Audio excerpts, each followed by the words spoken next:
दुनिया भर की याद में हमें न भुला देना, दुनिया भर की याद में हमें न भुला देना। आए जब याद हमारी बस थोड़ा सा मुस्कुरा लेना। जरूर मिलेंगे हम हर गुरुवार और त्योहार, जरूर मिलेंगे हम हर गुरुवार और त्योहार। जब भी याद आए हमारी तो दिवाली में एक दीपक जला देना, एक दिया जला देना, एक दिया जला देना।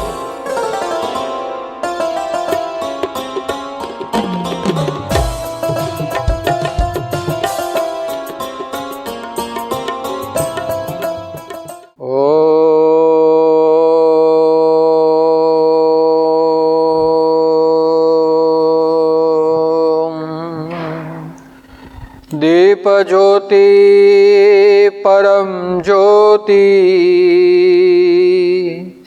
दीप ज्योति जनार्दन। दीपो हरतु मे पापम, दीप ज्योति नमोस्तुते। आत्मज्योति प्रदीप्ताय ब्रह्मज्योति नमोस्तुते। ब्रह्मज्योति प्रदीप्ताय गुरुज्योति नमोस्तुते। गुरुज्योतिर्नमोस्तुते,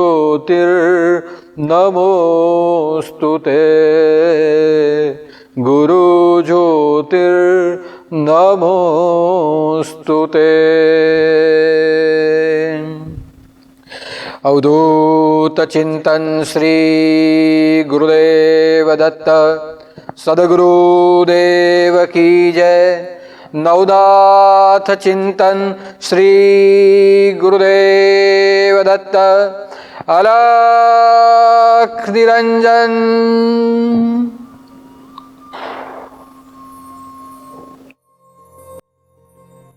दीपावली के पावन अवसर पर और नूतन वर्ष के पावन अवसर पर हम सभी के इष्ट देवता भगवान नवनाथ और नवनाथ 84 सिद्धों के चरणों में मेरे कोटि कोटि नमन। एवं जिन्होंने हमारे अंतर में अपनी परम ज्योत से ज्ञान ज्योति जलाई, जो साक्षात ज्ञान दीप है, ऐसे हमारे सद्गुरु श्री सानेनाथ जी के चरणों में नूतन वर्ष के पावन अवसर पर मेरे सत सत नमन। जिस भूमि के ऊपर हम अपना जीवन जीते हैं, जो देवयज्ञ भूमि ने हम सभी को आधार दिया है,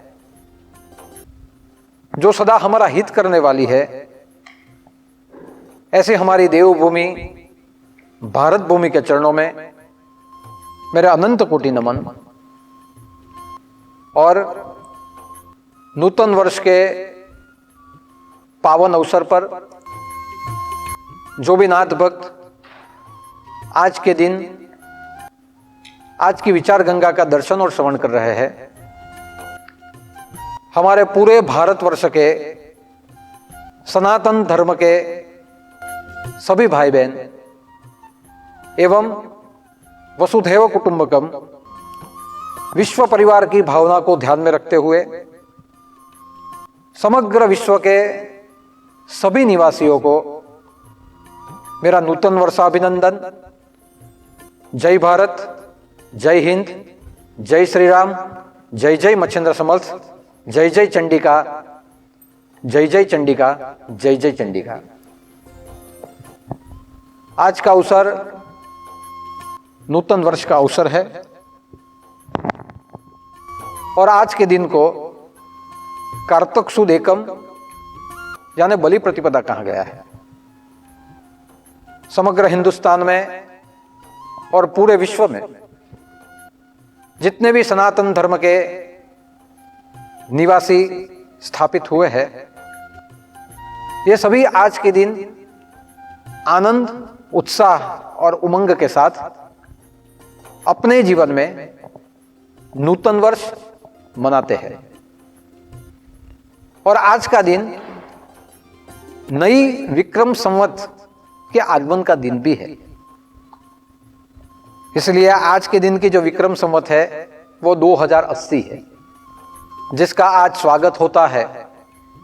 और आज के दिन से ही हम हमारे नए जीवन के साथ, नए संकल्प के साथ, नई ऊर्जा के साथ हमारे नूतन वर्ष की शुरुआत करते हैं। नूतन वर्ष दीपावली के दिनों में आता है और हम सब जानते हैं दीपावली का अर्थ होता है दिए को एक ही पंक्ति में जलाना। एक दिया अनेक दिए को प्रकट कर दे, और जब एक दिया अनेक दियों को प्रकट करके एक दीपमाला बने, और वही दीपमाला हम हमारे घर में, हमारे घर के बाहर, हमारे आजू बाजू में हम जब रखते हैं तो हमारा पूरा घर अंदर और बाहर से प्रकाशमय हो जाता है। यानी दीपावली दीपों की माला की स्थापना, दीपावली दीपमाला के साथ परमात्मा की स्थापना, और दीपावली परमात्मा के साथ साथ हमारे जीवन में मानवता की स्थापना का हमें संदेश देता है। इसलिए दीपावली का त्यौहार यह आधुनिक त्यौहार नहीं है, लेकिन दीपावली का त्यौहार पुरातन काल से चलता हुआ आया हुआ आदि अनादि त्यौहार है। ऐसा कहा जाता है कि सतयुग के समय में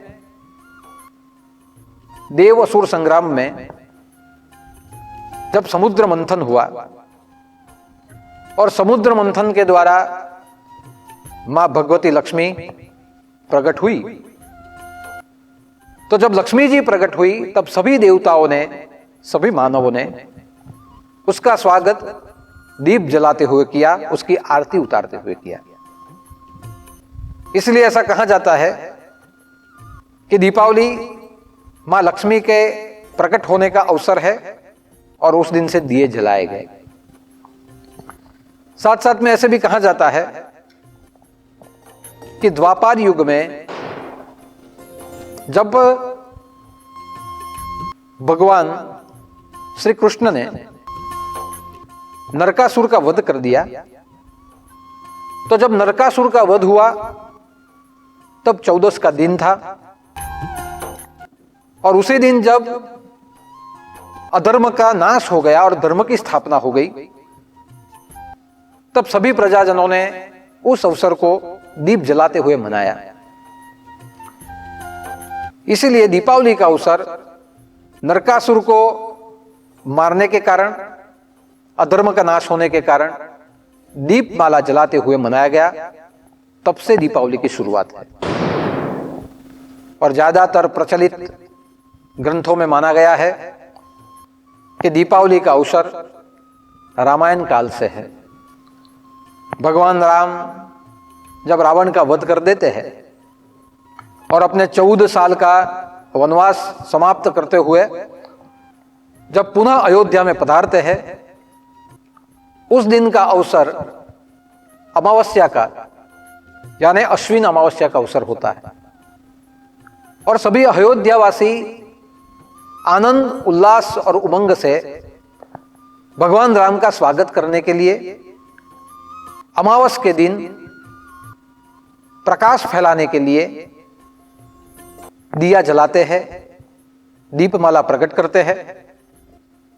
और भगवान राम जब आते हैं तो दीपों को प्रकट करते हुए, उनकी आरती उतारते हुए आनंद और उल्लास के साथ उनका स्वागत किया जाता है।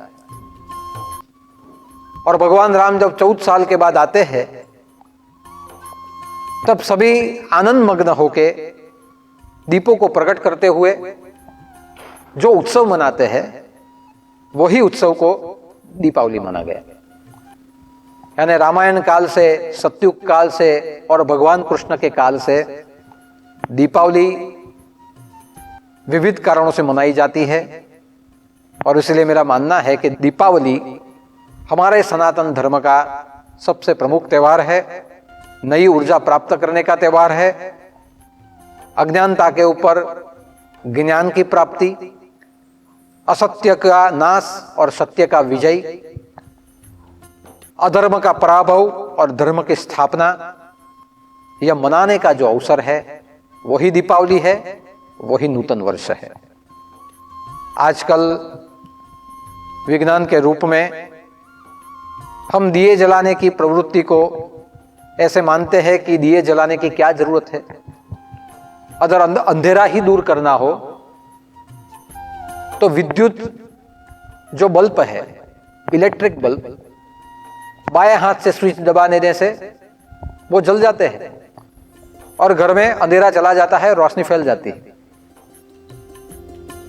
तो अंधेरा ही दूर करने के लिए दिया क्यों जलाना? लेकिन दिया जलाना इसीलिए आवश्यक है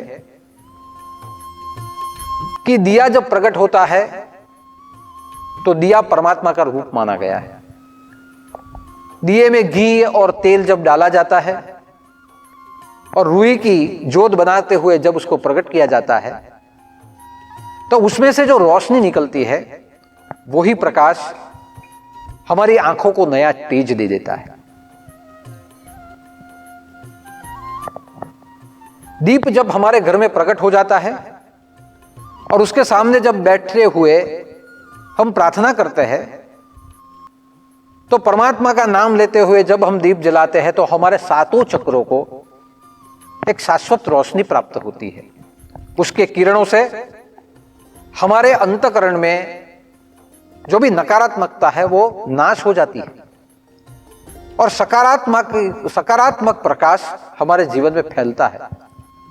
इसीलिए भी दीप को परब्रह्म माना गया, परम ज्योति माना गया, आत्म ज्योति माना गया और परम और आत्म ज्योति के आदर्श के रूप में भी दीप का प्रागट्य होता है। विद्युत का एक बल्ब आप जला दे तो एक बल्ब दूसरे दिए को नहीं जला सकता, लेकिन एक दीप को आप प्रगटा दो तो दूसरे अप्रकट हुए दिए को भी वो प्रकट कर देता है। एक दीप में से लाखों दीप प्रकट हो जाते हैं और लाखों दीप एक दीप में से जब प्रकट हो जाते हैं तो हमारा पूरा घर आनंदवन और नंदनवन बन जाता है। इसीलिए विज्ञान के युग में हम भले दिए प्रगटाने की प्रक्रिया को सामान्य मान ले, लेकिन हमारे धर्म में सिर्फ दिवाली पे नहीं, प्रत्येक दिन सुबह और शाम दिए प्रगटाने की प्रक्रिया को पूजा और अध्यात्म के साथ जोड़ा गया है। और यह त्यौहार तो एक दिया नहीं, अनेक दिए को जला देने का त्यौहार है, अनेक दिए को प्रगटा देने का त्यौहार है। इसीलिए दीपावली हमारे जीवन में नया उजाला लाती है, नए संकल्प हमें देती है, नई दिशा हमें देती है और हमारे जीवन में नई ऊर्जा देते हुए हमें प्राणवंत करती है। आज हम सब नया साल मना रहे हैं और हर साल की तरह यह साल भी मैंने आप सबको शुभेच्छा देने के लिए नए साल का संदेश, मुझे जो प्रेरणा हुई उसी प्रेरणा से मैंने लिखा है। और आज का जो संदेश मैंने लिखा है वो भगवान राम को केंद्र स्थान में रखते हुए लिखा है। और उसका एक ही कारण है कि अभी कुछ ही दिनों में भगवान राम का भव्य मंदिर स्थापित होगा और वही भव्य मंदिर में भगवान राम लल्ला की दिव्य मूर्ति प्राण प्रतिष्ठित होगी। हमें भगवान राम जन्म की जो राम जन्मभूमि अयोध्या है वो भगवान राम की दिव्य और भव्य मूर्ति के साथ नए रूप में प्राप्त होगी। और उसी को ध्यान में रखते हुए आज के नए वर्ष का शुभ संदेश मैंने आप सब तक पहुंचाया है। और यह शुभ संदेश आज मैं आपके समक्ष पढ़ते हुए एक नए उज्जवल विचार को आपके जीवन तक पहुंचाता हूं। वही विचार को जीवन में ग्रहण करें, जीवन में आगे बढ़े और एक दिन की दिवाली नहीं, पूरे जीवन भर की दिवाली हमारे जीवन में हम मनाएं। इसलिए विक्रम संवत 2080 में नूतन वर्ष में बालकांड की रामचरितमानस की एक चौपाई को मैंने अपने मंथन से आपके सामने यहां प्रकट किया है और भगवान राम और सीता जी को याद करते हुए, राम राज्य को याद करते हुए, रामचरित मानस का स्मरण करते हुए नए साल का शुभ संदेश मैं यहां आप तक पहुंचा रहा हूं। और आज का शुभ संदेश है, जिमि सरिता सागर महु जाही, जलधि ताहि कामना नाहि, तिमि सुख संपत्ति बिनहि बुलाए, धर्मशील पहि जाहि शुभाए। अर्थात गोस्वामी जी तुलसीदास जी ने रामचरितमानस में कहा है, सागर कभी नदियों की कामना नहीं करता, फिर भी नदियां स्वयं सागर में जाके मिल जाती है। ठीक वैसे ही धर्मशील धर्मात्मा कभी भी सुख और संपत्ति की कामना नहीं करता, फिर भी सुख और संपत्ति उसे स्वयं ही प्राप्त हो जाते हैं। इसलिए नूतन वर्ष में यह चौपाई को हमारे जीवन में आत्मसात करें, सनातन धर्म का आचरण करें, वैदिक संस्कृति और विचारों का पालन करें और नूतन वर्ष में नई चेतना को ग्रहण करते हुए हमारे जीवन को समृद्ध बनाएं। आप सबका नूतन वर्ष आनंदमय मंगलमय हो, ऐसी मेरी अंतर से आप सब कुछ शुभेच्छा है। तो यही आज के नए वर्ष का आपको संदेश है, क्योंकि आज के दिन और आज के जीवन में हम सब जब उठते हैं और उठने के बाद, जागरूक होने के बाद जिस लक्ष्य के प्रति हम दौड़ते हैं वो हमारा भौतिक जीवन का लक्ष्य संपत्ति और सुखों की प्राप्ति के लिए होता है। सुबह उठने से लेकर रात तक हम दौड़ते ही रहते हैं और दौड़ते हुए जीवन को जीते हुए हम सब संपत्ति और सुख की कामना से दौड़ते हैं। और जब हमें जीवन में प्रयास करने के बाद, पुरुषार्थ करने के बाद भी संपत्ति और सुख प्राप्त न हो तो हमारे जीवन में हम अशांत हो जाते हैं, हम दुखी हो जाते हैं।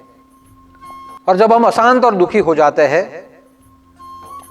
तो उसी की विपरीत असर हमारे मन पर, हमारे तन पर और हमारे जीवन पर हो जाती है।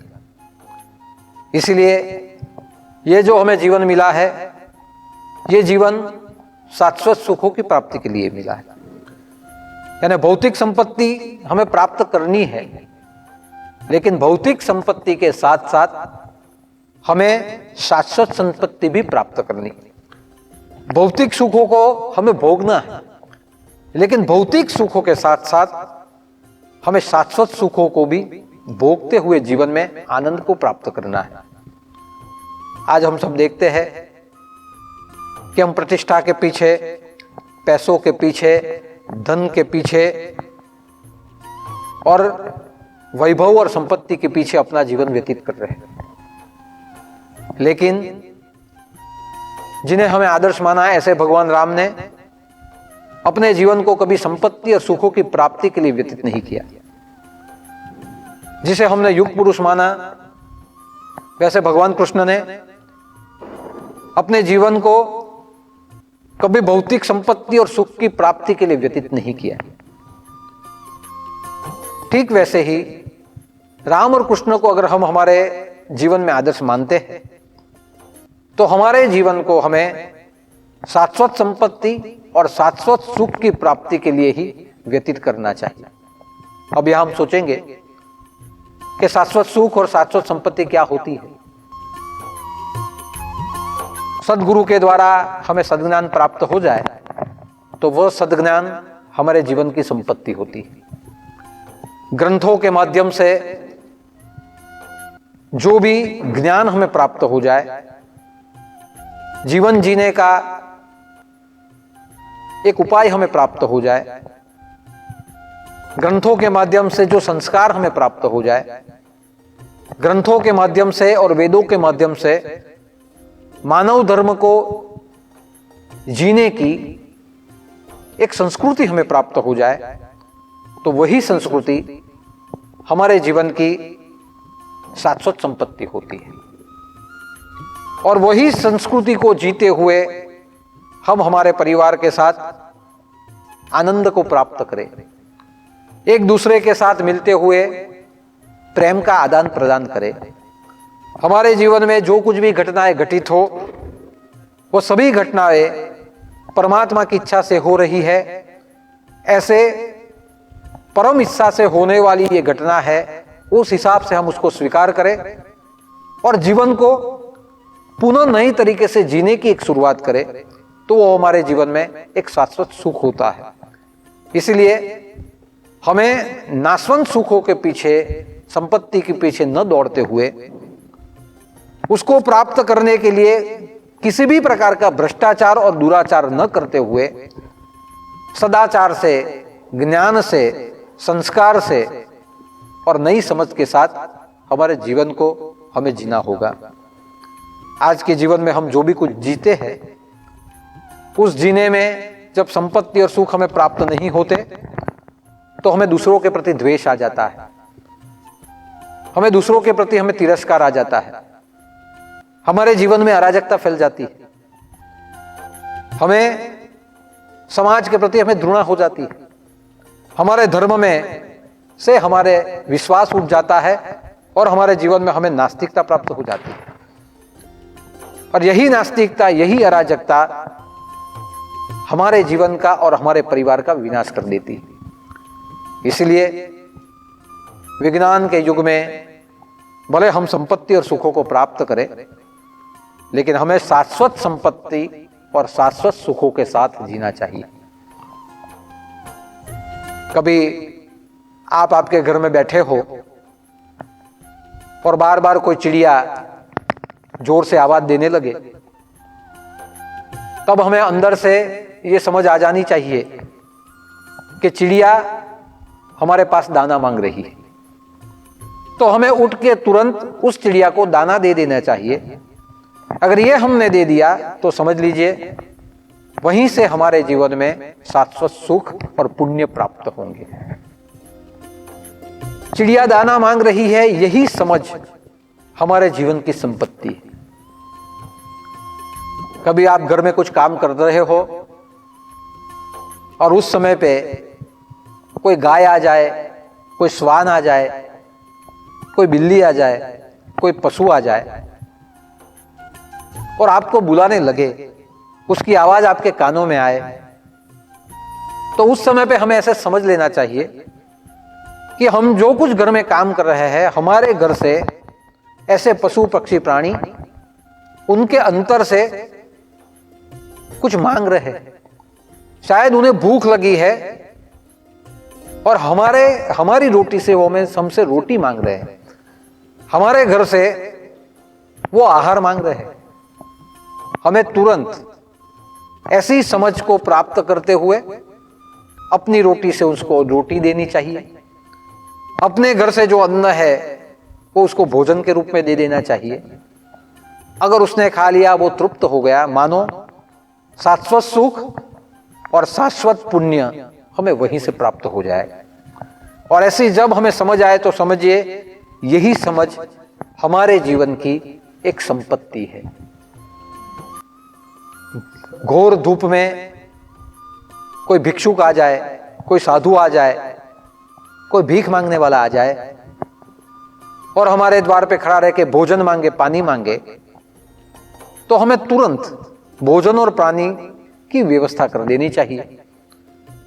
वो समझ ही हमारे जीवन की संपत्ति है और उसकी तृप्ति हमारे जीवन का पुण्य और सुख है। किसी रोगी को हमने देख लिया तो उसकी दवा के लिए हमें बंदोबस्त कर देना चाहिए। अगर वही बंदोबस्त अगर उसकी दवा और दुआ के लिए हमने कर दिया, ये समझ हमारी संपत्ति है और उसमें उस दवा में से वो निरोगी हो जाए तो वही सुख हमारे जीवन का शाश्वत सुख माना गया है। कोई बालक हो, गरीब हो, उसके पास विद्या न हो तो उसे पढ़ने का खर्चा या उसके किताब हमें देनी चाहिए। जो देने की समझ हमारी संपत्ति है और उसमें आगे उठ के वो पढ़े, अपने समाज का उत्थान करे, तो वही उसकी प्रगति हमारे जीवन का पुण्य और सुख है, ऐसे हमें मानना चाहिए। क्योंकि हमारी संस्कृति हमें देना सिखाती है। हमारी संस्कृति हमें अपने जीवन से दूसरों को नया जीवन देना सिखाती है। हमारी संस्कृति एक दीपक से दूसरे दीपक को जला देना, प्रगटा देना सिखाती है। क्योंकि हमारे जीवन में जो रोशनी है वही रोशनी उसके जीवन में प्रसरे, उसे जीवन मिले, यही मानवता हमारी संस्कृति है। इसलिए हम भले भौतिक सुख और संपत्ति के पीछे भागे,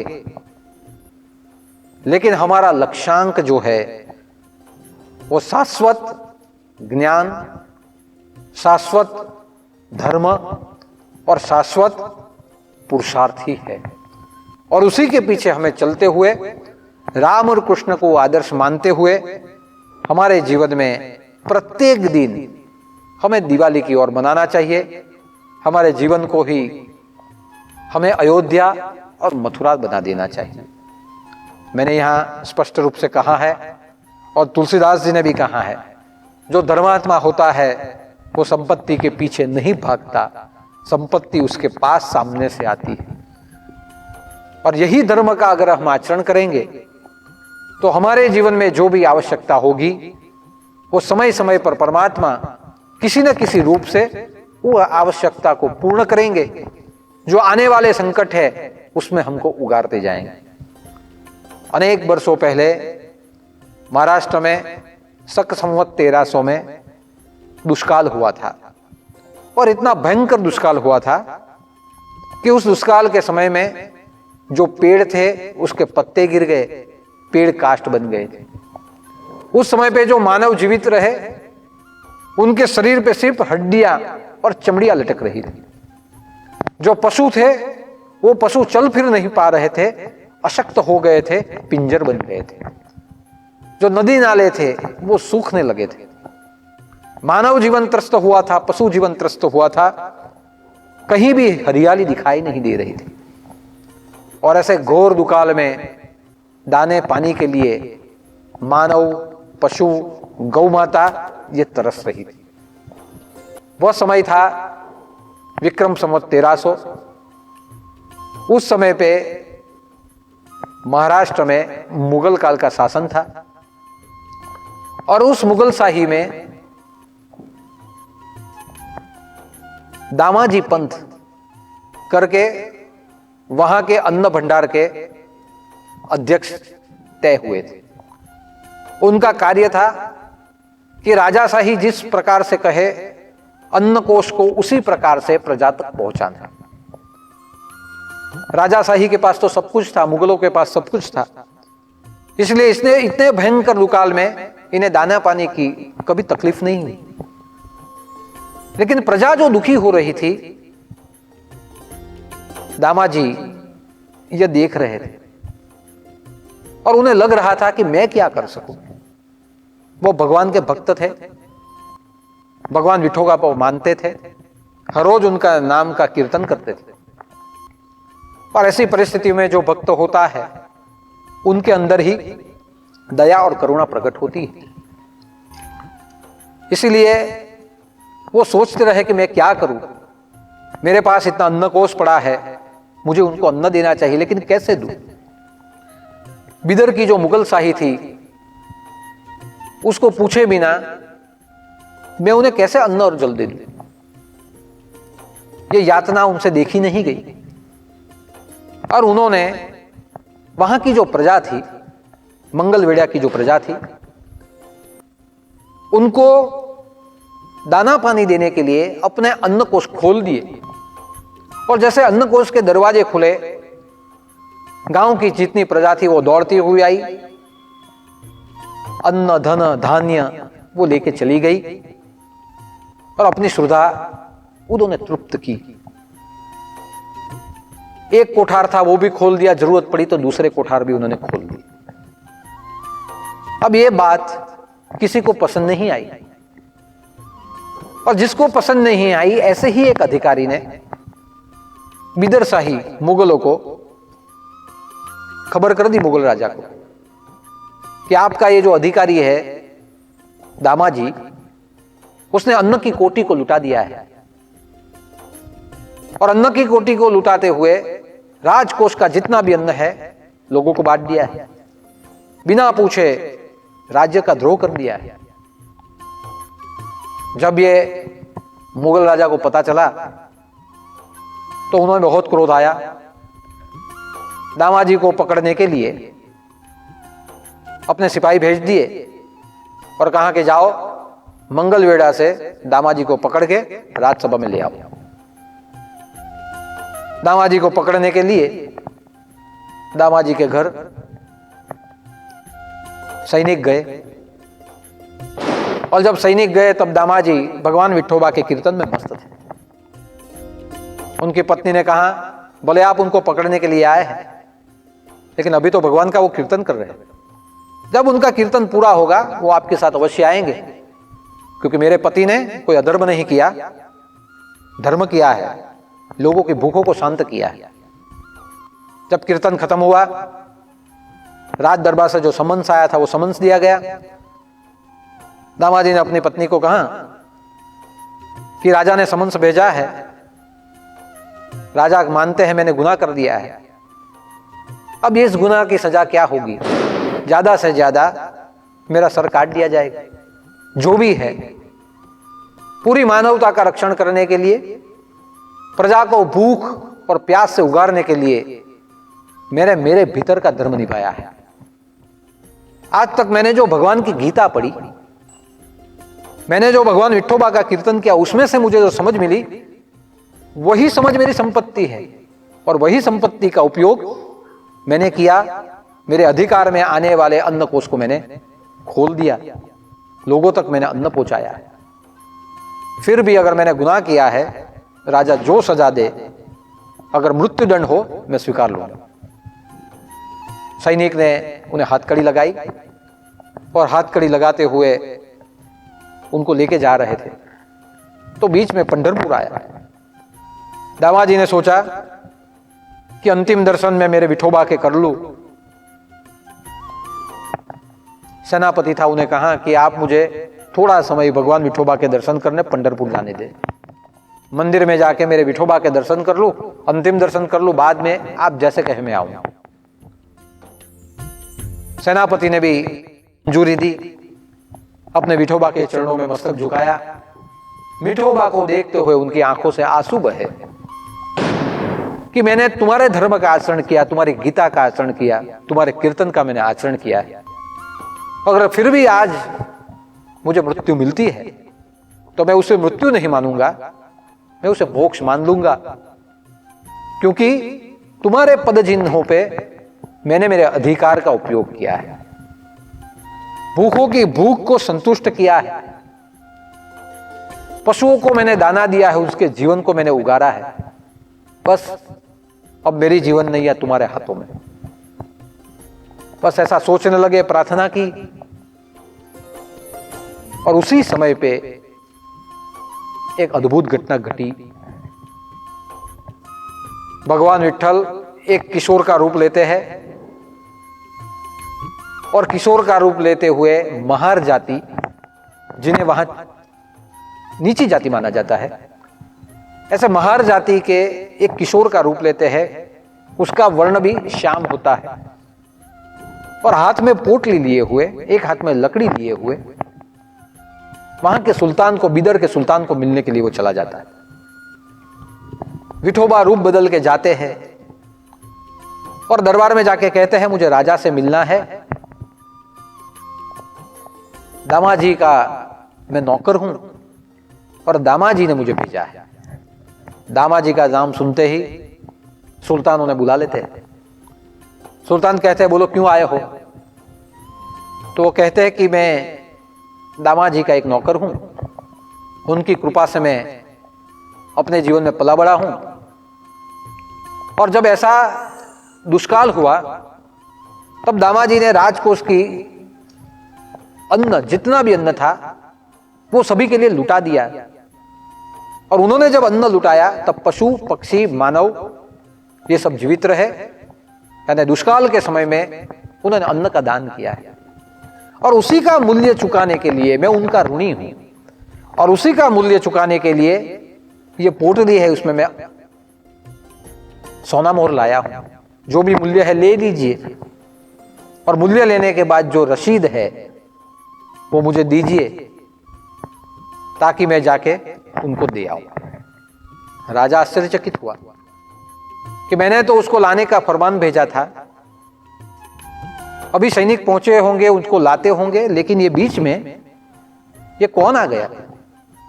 ये कौन व्यक्ति आ गया जो इतने सारे अन्न की मूल्य के रूप में, सोना मोहर के रूप में भरपाई करना चाहता है? और उसका अगर मैं उसको देखूं तो ये तो गरीब लग रहा है। उसको पूछा तुम्हारा नाम क्या है?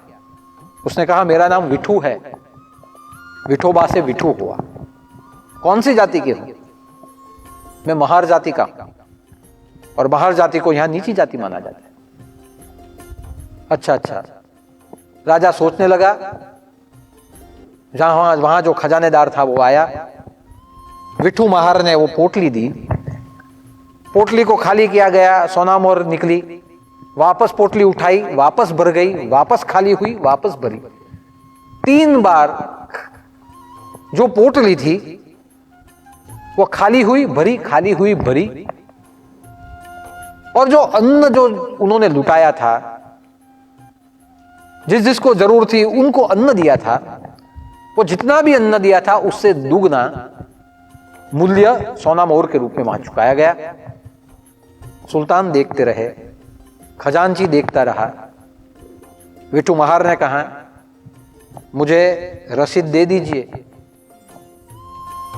राजा ने उसको रसीद देनी पड़ी कि भयंकर दुष्काल में दामाजी नाम के राज अन्न के भंडारे के अधिकारी ने जो अनाज लोगों के भूख तरस के लिए दे दिया था, कोटी को जो लुटा दिया था, उसका मूल्य भरपाई हो गया है। हम उसके मूल्य को स्वीकार करते हैं और उनको दोष मुक्त करते हैं। वो रसीद ली और रसीद लेके वो चले गए। राजा आश्चर्य में रह गए। दामाजी वहां भगवान का कीर्तन कर रहे थे, और जहां वो कीर्तन करके गीता का पाठ कर रहे थे, वहां जाके उस रसीद को उस पुस्तक में रख दिया। दामाजी राजसभा में आने के लिए निकले। एक दिन निकल गया, दूसरे दिन सुबह जब उन्होंने अपनी भागवत गीता को जब खोली तो उसमें से रसीद निकली कि दामाजी को हम दोष मुक्त करते हैं। दुष्काल के समय पे जो अन्न लुटाया था उसका मूल्य उन्होंने भरपाई कर दिया है, उनको हम दोष मुक्त करते हैं। दामाजी सोचने लगे कि मेरे पास तो धन है नहीं, ये मुझे पकड़ के ले जा रहे थे, ये कागज का टुकड़ा, ये रसीद आई कहां से? जैसे वो जा रहे थे, राज दरबार में पहुंचे। राजा सामने से सुल्तान उसको मिलने के लिए आया, और मिलने के लिए जैसे आया वैसे 2 हाथ जोड़ के वो खड़ा रह गया कि ये क्या हो गया? दामाजी बोले क्या हुआ? कि हम आपको पकड़ के यहां लाने वाले थे, आपको सजा देने वाले थे, और आपका जो मूल्य था वो मूल्य भरपाई हो गया।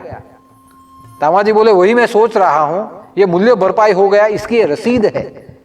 ये कौन आया और मूल्य दे के गया, और किसने मेरी पुस्तक में ये रसीद रखी? और राजा कहता है कि एक किशोर आया था, दुबला पतला था, श्याम वर्णी था, और वो किशोर बोला कि मैं दामाजी का नौकर हूं, दामाजी की कृपा से मैं पला बड़ा हूं, उसका ऋण अदा करने का समय है, धन लेके मैं आया। पूछा उसका नाम क्या था? बोले उसने कहा कि मेरा नाम विठू था, महार जाति का था। ऐसे जब कहा गया तब दामाजी की आंखों से आंसू आए कि मेरा विठ्ठल, मेरे लिए विठू बन गया। मेरे विठल ने मेरा जीवन बचाने के लिए विठू महार बना और राजा के दरबार में जाके राजा को मूल्य दे दिया और मेरे जीवन को बचा लिया। राजा बोले वो कौन था? तब दामाजी ने कहा वो कौन था वो मैं आपको क्या बताऊं। वो वही था जो पूरे जगत का राजा है, पूरे जगत का सम्राट है, और कोई नहीं। वो विठू नहीं, वो साक्षात विठल थे। और विठल आए, आपको दर्शन दे के चले गए, मैं बिना दर्शन का रह गया। राजा ने माना कि आज मैं मानता हूं कि आपके धर्म की ताकत क्या है, आपके सनातन धर्म की शक्ति क्या है। जब कोई भक्त भगवान को याद कर लेता है तो भगवान स्वयं किसी न किसी रूप से वहां प्रकट हो जाते हैं। मेरी बहुत बड़ी गलती हो गई जो मैंने तुम्हें हाथकड़ी लगाई। जाओ, मैं तुम्हें मुक्त करता हूं, आज से मैं तुम्हारा होद्दा बढ़ा देता हूं। और तभी दामाजी ने कहा कि मैं आपको दो हाथ जोड़ के प्रार्थना करता हूं कि अब मुझे आपकी नौकरी नहीं करनी। अब मुझे जिसकी नौकरी करनी है, जिसकी चाकरी करनी है, वो पंढरपुर में मेरा विठल है। मैं मेरे विठू की चाकरी करूंगा, मैं मेरे भगवान की चाकरी करूंगा। आपकी चाकरी का परिणाम मुझे सजा मिली, लेकिन मेरे विठू महर की, मेरे विठोबा की मैं चाकरी करूंगा तो मुझे सजा नहीं मिलेगी, मुझे मोक्ष मिल जाएगा। मेरी भक्ति के कारण आपको दर्शन हुए, लेकिन मैं तो दर्शन का अधूरा रहा।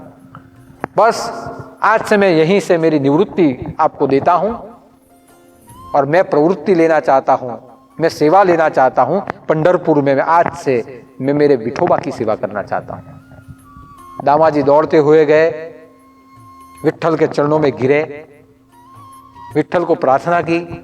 कहा जाता है कि विठल ने वापस दर्शन दिए।